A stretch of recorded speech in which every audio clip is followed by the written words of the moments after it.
Every once in a while, events closely line up and change the culture forever.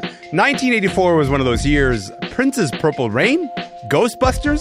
Apple's Macintosh? Today on the podcast, you'll hear how 40 years later, the influence of 1984 is still with us.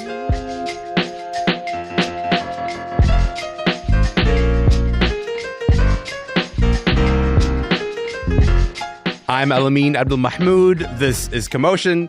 Hey, maybe you're like me, and maybe the first thing that you did this morning is check your phone. And then maybe when you went into the shower, you asked your smart speaker, hey, smart speaker, can you, play me some jazz music? Technology, pop culture, and capitalism have been these ever-present forces in our lives. And it is worth asking, how exactly did that happen? And when did that happen? 1984 was one of those pivotal turning point years in history that really shaped how we live today.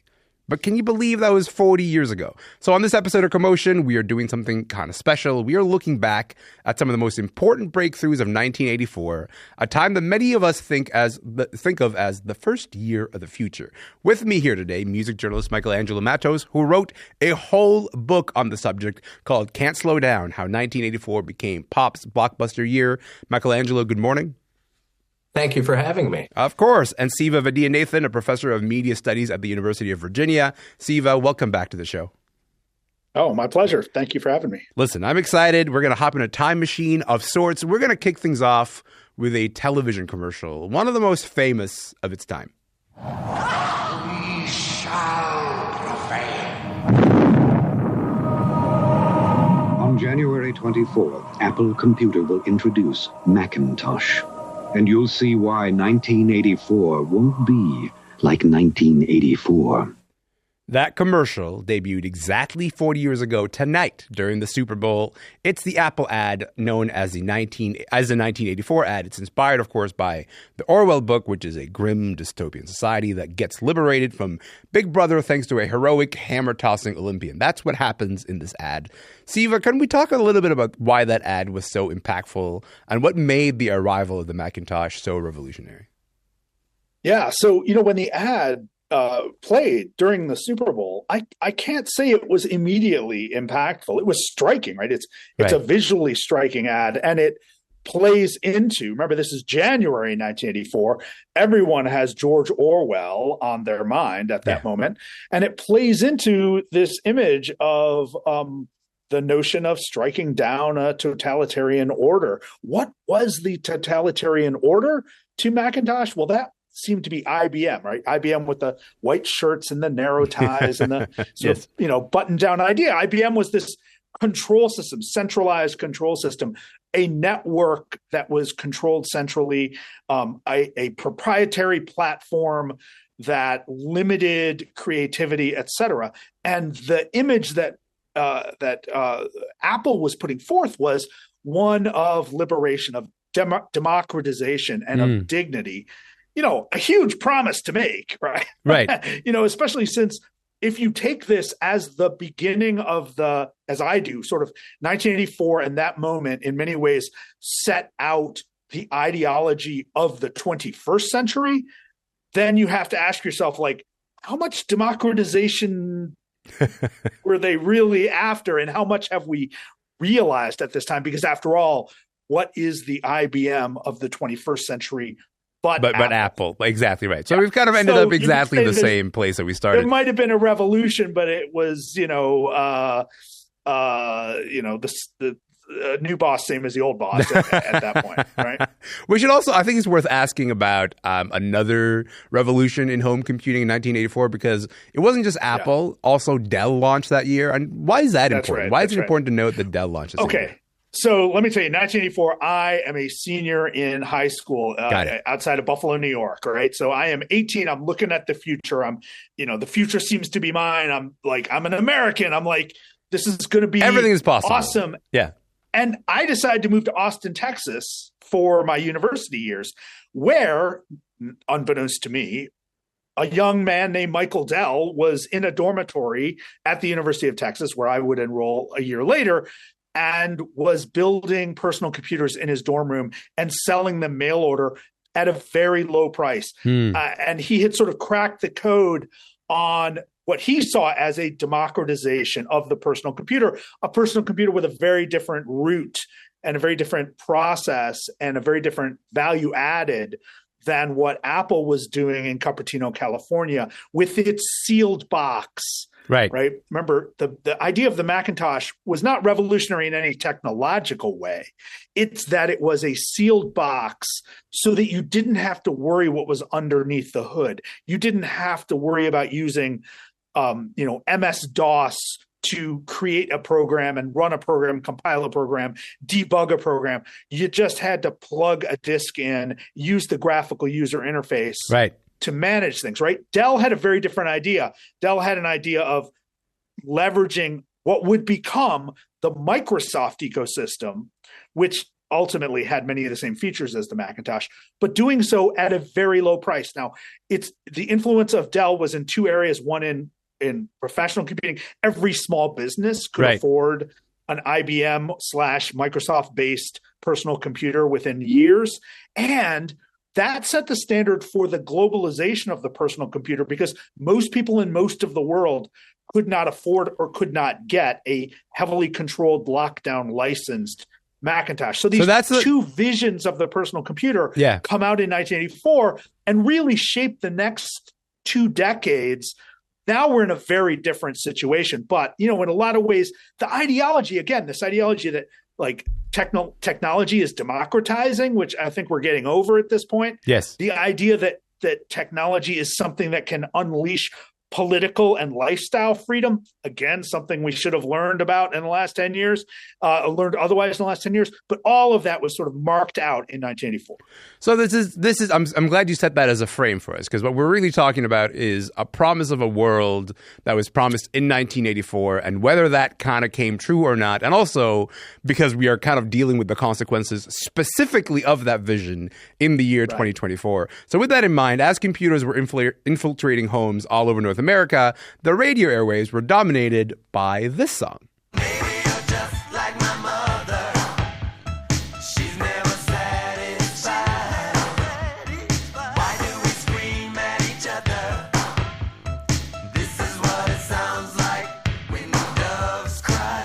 That is Prince. That is When Doves Cry. It's a top charting single of 1984, according to Billboard. Michaelangelo, what does this song tell us about the year 1984?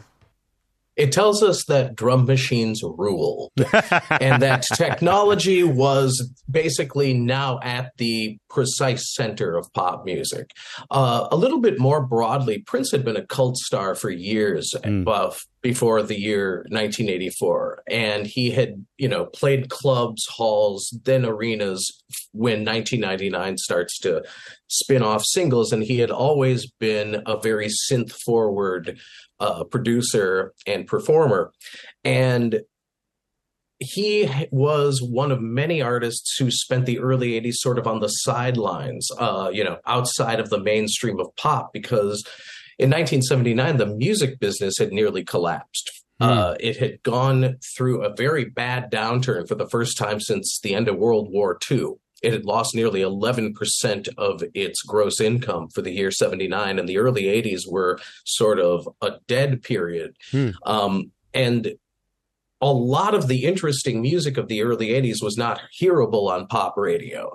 Pop radio at that point was mostly Air Supply and REO Speedwagon. So you basically have a lot of exciting people coming out of punk, coming out of R&B. Hip hop is starting to happen, but none of that is really getting on the radio so much. But by 84 in America, at least that has changed. The center is now full of people who had come up on the margins.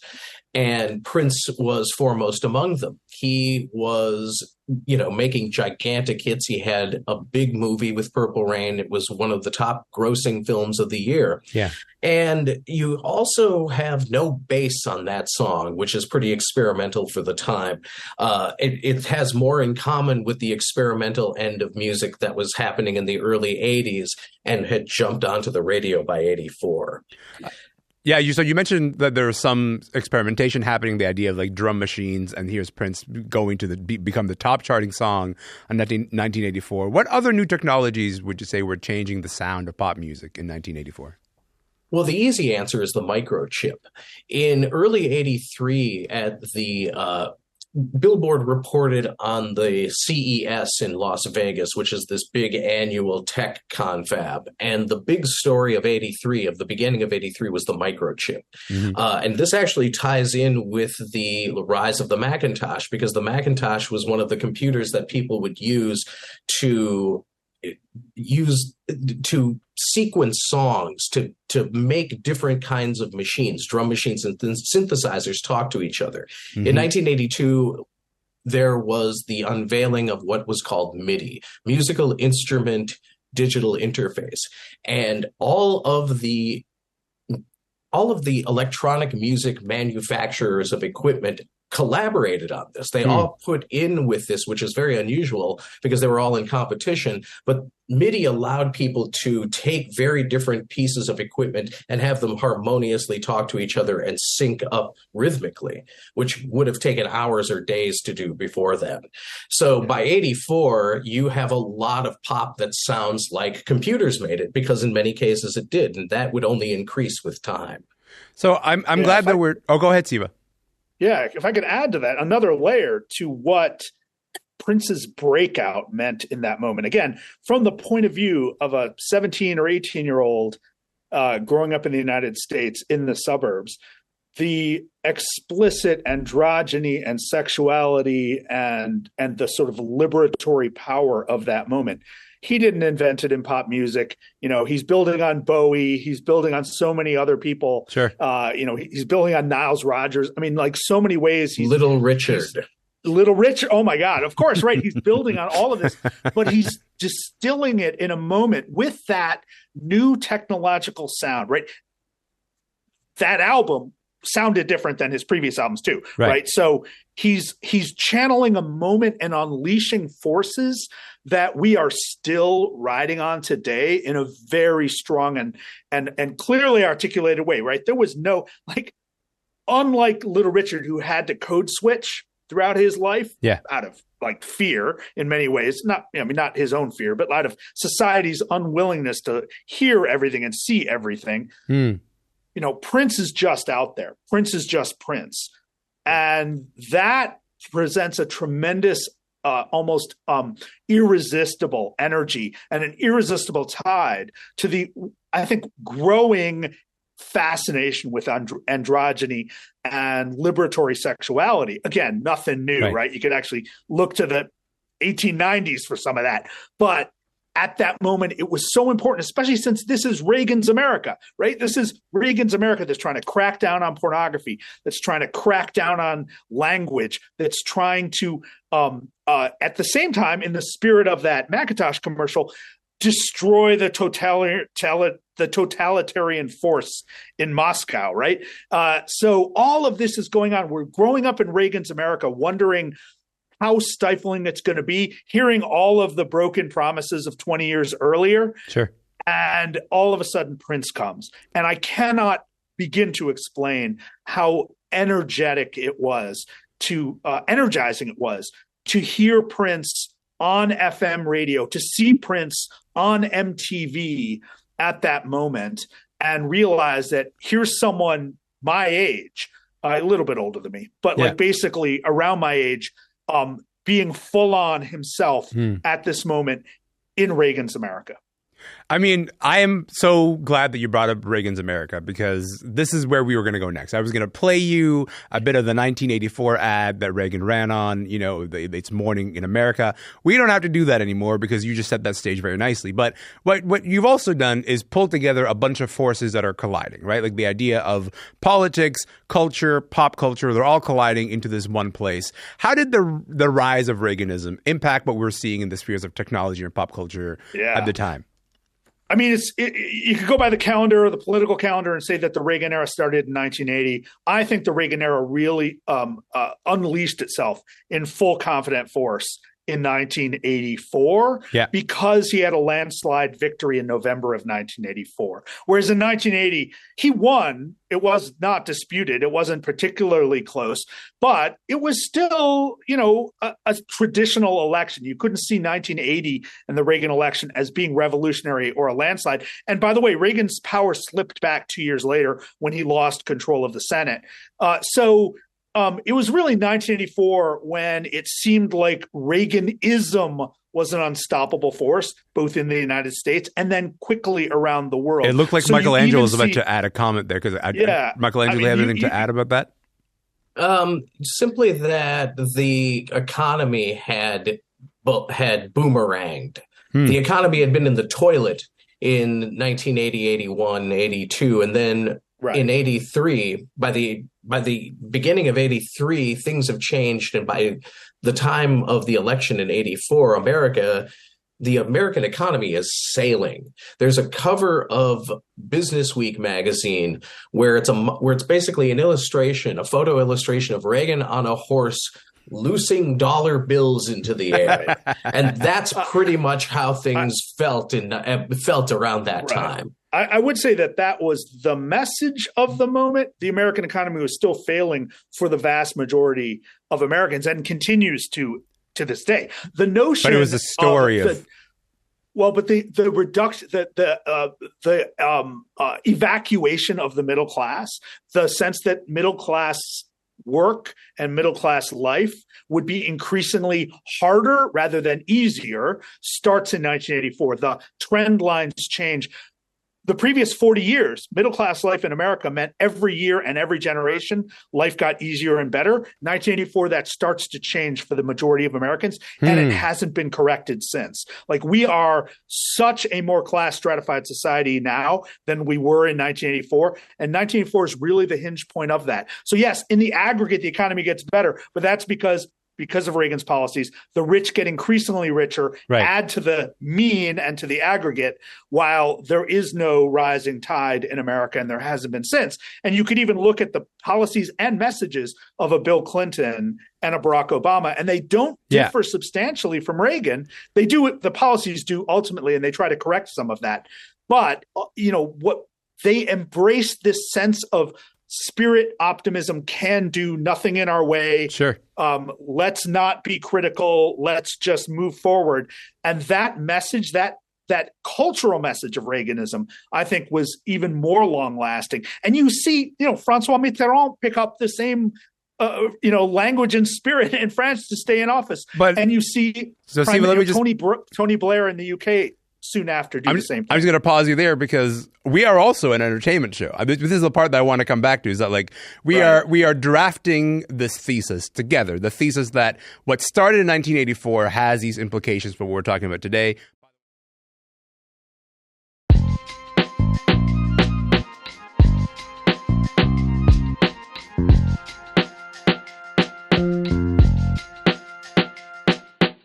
By the way, if folks are just joining us, my name is Elamin Abdelmahmoud. This show is called Commotion. With me are culture thinkers Michaelangelo Matos and Siva Vaidhyanathan, and we're looking back on the year 1984 and some of the most important cultural breakthroughs and how they're shaping, how we live today. Michelangelo, something else that really started to take hold in 1984 is this notion of the blockbuster album. Right? We talked a bunch about Prince, but also there was Bruce Springsteen, Born in the USA, Madonna's Like a Virgin, and even though it came out the previous year, Michael Jackson's Thriller was still selling these millions and millions of records. Obviously, pop stars and hit records existed before 1984, but never before had we seen so many stars putting out so many huge numbers, putting up these massive numbers, all the time. And that's the thing that we see today, right? We see Taylor Swift, we see Ed Sheeran, we see Drake. What was happening in the industry, would you say, in 1984 that allowed pop stars to get as massive as they did? To grossly simplify things, it's two things. It's MTV and Michael Jackson. MTV comes along, and it's the first thing America has ever had that is like a national radio station. Because, radio had always been very local. And even in the 70s, when radio formatting became nationalized, thanks to the rise of consultancy firms that would, consult a station on here's what you play to keep to this format, MTV comes along and they're just playing what they've got, what they have available to them, and that is mostly British, sometimes performance clips, sometimes something artier. And the bands that are not making it onto rock radio in America are the bands that come out of punk and post-punk. Those are the bands that have their clips being played on MTV. Not the early punk bands, but later bands, the new pop bands, as they were called. The Culture Club, ABC, like that, Human League. And they became stars, and American radio had to react to this. So they start playing this stuff. One of the key things in my book is about how in 83, 84, AOR, album-oriented rock, which would later become classic rock. Part of the reason it becomes classic rock is because in the mid-'80s, AOR is panicking. They're losing their listenership. They think nobody wants to hear old Led Zeppelin songs anymore. They don't want to hear the same old songs that they've been playing forever. So suddenly the AOR stations have got to start playing Culture Club and Michael Jackson, and they do. I will never forget being, I guess, 8 years old and being in the car with my mother and stepfather, and my stepfather listened to the local AOR station religiously. And all of a sudden the synth line comes out and it's Little Red Corvette. And I swear everybody in the car was in shock because you did not hear Prince on that station. Right. And that happened all over the country. So the other thing specifically with regard to albums is Thriller comes along, and Thriller is the first of what I call the tentpole album. A tentpole album is where the album spins off hit after hit after hit and has a shelf life of 3 years or so. Right. And as MTV comes along in the later 80s, I end the book with something that happens in 1985, Live Aid, the big charity concert in Philadelphia and London. It goes on for an entire day, raises millions of dollars for famine relief in Ethiopia. But it also is the biggest global telecast up to that point, and it opens the doors for artists to go touring in parts of the world that had never had rock and roll tours before. So suddenly the combination of Thriller and MTV, Thriller with its 7 hit singles out of 9 songs, and MTV, which can just, put your hit into everybody's home all at once and let radio play catch up with it. Between those two things and then Live Aid, all of a sudden it becomes the norm for a big band to spin hit singles off of an album for 2-3 years with accompanying videos and tour the Far East. So those are the things that lead to the tentpole album. Another thing too is in 84 you have a couple of albums in particular, Shaka Khan's album from that year and Tina Turner's Private Dancer. Yes. Where they farm the production out to a whole bunch of people instead of having one person produce the whole album. And that also becomes a big part of pop going forward. Siva, I literally have a minute left here. When you look back in 1984 now, what aspects of the year resonate most loudly for you right now? Oh my gosh. Well, of course, the Reagan election, of course, the rise of these two to be computer models, right? The Microsoft revolution with Michael Dell as part of it, and the Apple revolution. I would say then, reflecting on all that Michelangelo has brought to us in terms of the cultural revolutions of the moment in the music industry. Think about the fact that January 1984, with that commercial in the Super Bowl, Apple lays down a track that will ultimately contribute to the destruction and undermining of that entire industry pattern that Michelangelo just laid out for us. Yes. So yeah, the music industry had a really good run for nearly 20 years after that moment, and then ate itself because of a lot that was coming out of Northern California, Seattle, et cetera, with this sense that there would be different distribution methods. There would be different marketing methods. Yes. And people would enjoy and experience music in very different ways, thanks to, or maybe with blame to, the digital revolution launched in 1984. I think that's a perfect full circle. Thank you so much, Siva, Michaelangelo. This has been so enjoyable for me. Thank you so much for your time. I appreciate it. Thank you. Pleasure. Great. Thank you. Michaelangelo Matos is the author of Can't Slow Down, How 1984 Became Pop's Blockbuster Year. He joined us from Minneapolis. And Siva Vaidhyanathan is a media studies professor at the University of Virginia. He was in Miami.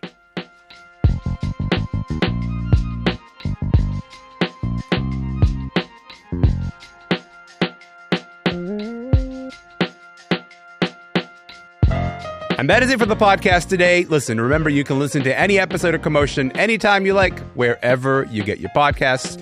Also, check us out on Instagram. We are at Commotion CBC. My name is Elamin Abdelmahmoud. Hey, I'm going to be here tomorrow. If you're going to be here, love to see you then.